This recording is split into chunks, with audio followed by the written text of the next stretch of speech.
Oh,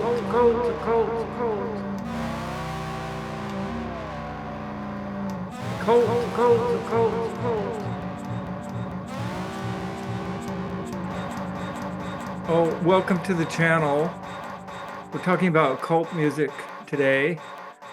Not from a cult, but the occult, non-Christian based music.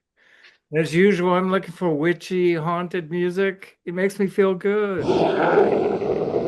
Yeah, I can provide occult music only sort of on that level. I don't know about these people actually having sort of the objective of harnessing spirit forces. It's just sort of spooky sounds instead. I chose a couple of pagan records today. Um, One of them is in earnest, and the other's just a metal record, but it's very pagan.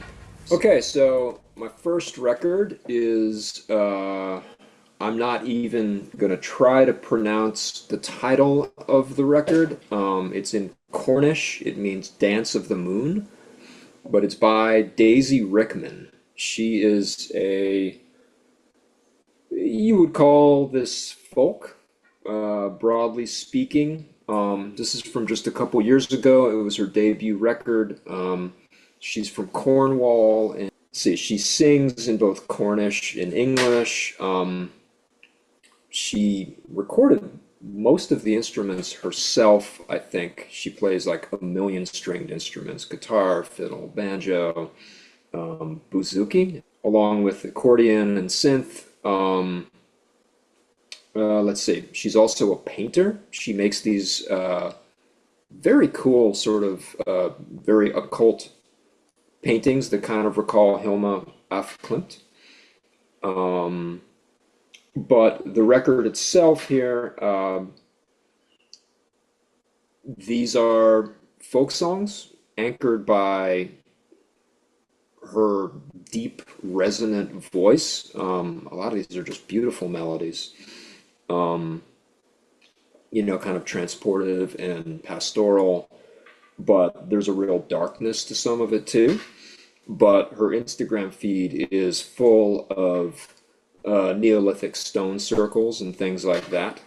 And she releases her music on the pagan calendar. Um, I think this one was released at the spring equinox, or maybe that was her second album. I don't know. But anyway, this is mystical stuff, and it's utterly transportive. And I've got a favorite song on here. It's got this bewitching electric guitar. This is really one to pick up. And my second is Green Lungs, Black Harvest, but actually the Four Horsemen is I think that's the operating conceit here. Yeah. These guys are from London. They are, I guess you would broadly speaking call them a stoner doom band. They sound a lot. There's a lot of 70s hard rock in their DNA. So there's a lot of Sabbath, a lot of Zeppelin, a lot of Blue Oyster Cult. The riffs are super, super catchy. The vocalist he sounds like himself, but he's got this high sort of nasally voice, which puts him in, the company of Ozzy and Robert Plant probably, so that's appropriate. He doesn't exactly sound like them, but a lot of their songs are, they use all the old English, folk horror themes. This is almost like, the Wicker Man come to life or something. The first proper song on this record is actually named Old Gods. The refrain, the old gods never die, gives you a sense of where they're coming from with a lot of this. I think the thing that makes them stand out from a lot of other metal bands is, well, their songs are really catchy. And for this album, they added an organist. So there's definitely, and this guy just wails away like John Lord or something. So there is definitely a Deep Purple vibe. Jackson, what do you got? Well, I have Vox Populi, which I guess means voice of the people. Half Dead Ganja music. This is from a French cassette from '87. And I guess they were a post-punk band that sort of turned the genre inside out and came up with this much more of a lo-fi drone and disembodied voices with voodoo rituals, hypnotic minimalism, electronic experimentation. And the songs vary, actually, although the mood is consistent throughout. There's a lot of variety here. It's got this sort of murky, evil overall tone. It's downtrodden. It leaves me in a vulnerable state. Like I feel like I'm open to spirit infestation. Uh, It's super creepy. It's warped and loopy. And one critic described it as like a misty dream upon timeless beaches where female phantoms dance about, bringing comforting company, which touches beyond flesh. Right. So I'm not sure what's going on here. If it's half is live and half is in the studio, but you could not tell the difference between side one and side two. Is it improv or is it random? I'm not sure. There's certainly some music concrete in there.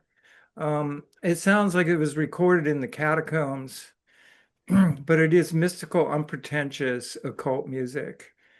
And I keep it in modern classical for some reason. That's where it is. And And here's, the cover image is Theda Bara, the silent film actress in The Vampire. I don't know if this is a stretch, but I also picked The Fall, Live at the Witch Trials. That certainly got the namesake going for it. It is their debut from '79. It's a studio album. It's probably their most punk, but it's really not. I mean, it's post-punk before the term was coined, because it sort of takes its dirgy parts and combines them with double time punk rhythms. Marky Smith is the leader here, who sort of takes a literary slant on everyday observations and pushes them into transcendence. So it's repetitious in its riffs, guitar riffs, and vocals, and it can become hypnotizing to the point where I can't help listening to this guy's rants. So what's distinctive about this? It's got cheesy keyboard parts that are experimental, punchy drums, buzzsaw guitars, but they're mixed really low in the mix. Unhinged vocals that sort of shriek and shout, and not unlike what Captain Beefheart would do with his voice, but different. Um, it's got a kraut rock element, not too much, a '50s rock element, which would become more prominent in their later releases. What I would call iconoclast rock. It is the brainchild of Marky Smith, who sings about things like frightening midnight trances, rebellious jukebox, Live at the Witch Trials, which is actually a poem that is indecipherable, but he does say live at the witch trials at the end. It's 52 seconds. And my favorite, No Christmas for John Quay, which he repeats, No Christmas for John Kay, No Christmas for John Kay, over and over. And as John Peel would say, always different, always the same. And as Mark E. would say, if it's me and your granny on bongos, it's the fall. And I have a fall section. I keep it in, and that's Really? it. All right, Eric, take it by the balls. All right. Well, what happens when I take it by the balls on this occasion is I come up with something like this. The inimitable Chaino, as he liked to have his name pronounced. And this guy was a contemporary of Ema Sumac and Martin Denny and all of the sort of loungy exotica acts of the 50s, only he was a self-created sort of primitivist. He claims to have been from some tribe in the deepest, darkest Africa, but in fact he was born in like Philadelphia or Baltimore.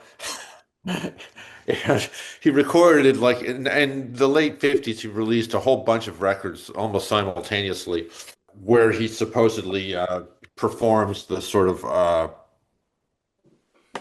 music of his people. And what I love about this is the sort of fakeness of it all. But it does have a legitimately unsettling uh, quality all the same. It's very sparse and just some bongos and drums and occasional howls, whoops, and hollers.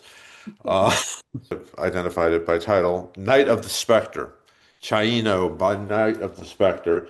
This is something that you could put on a night like this. We're filming this on Halloween, kind of spook the neighbors a bit, or any kind of children who wandered into your domain. So it's fun, faux ethnographic music that is legitimately unsettling just as a kind of reverb laden. It has the effect of just like a haunted chamber with the echoes and howls that you have on it. And this is might not be legitimately occult, but it is definitely legitimately fake and kind of has this sort of strange mid-century cultural artifact value to it as a result. All right, and then the second thing I have is by De Blutharsh.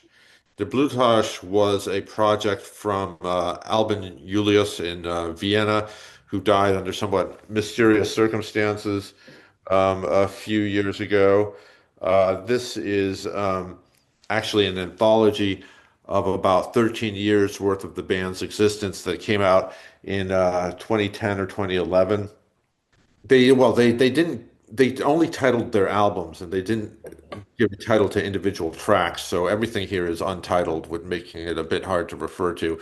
Before they sort of rebranded themselves as Der Blutharsh and the Church of the Infinite Guiding Hand or something uh, kind of hokey sounding like that, but indicative of a sort of left-hand path sort of mentality.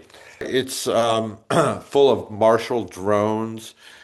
Julius referred to it as kinky march music, I believe, at times, and it sounds much like a sort of field recording uh, at a sort of bunker in the Second World War, where the troops are too drunk to really know what's going on outside, and they're celebrating like it's the end of the world. So there's this kind of very fierce, forlorn, festive quality to the music that makes it very haunting and cinematic.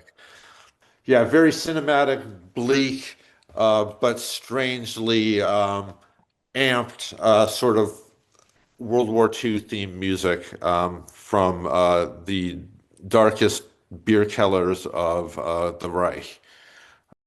It's called Werkschau 1997, 200. There we've got Lucky 13.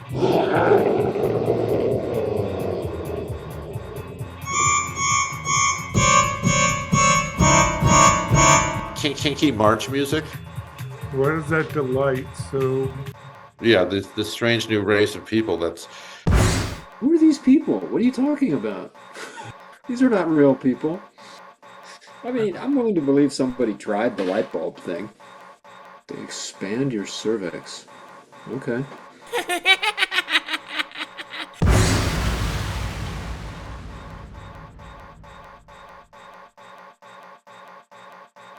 fuck that, man. Don't remind me.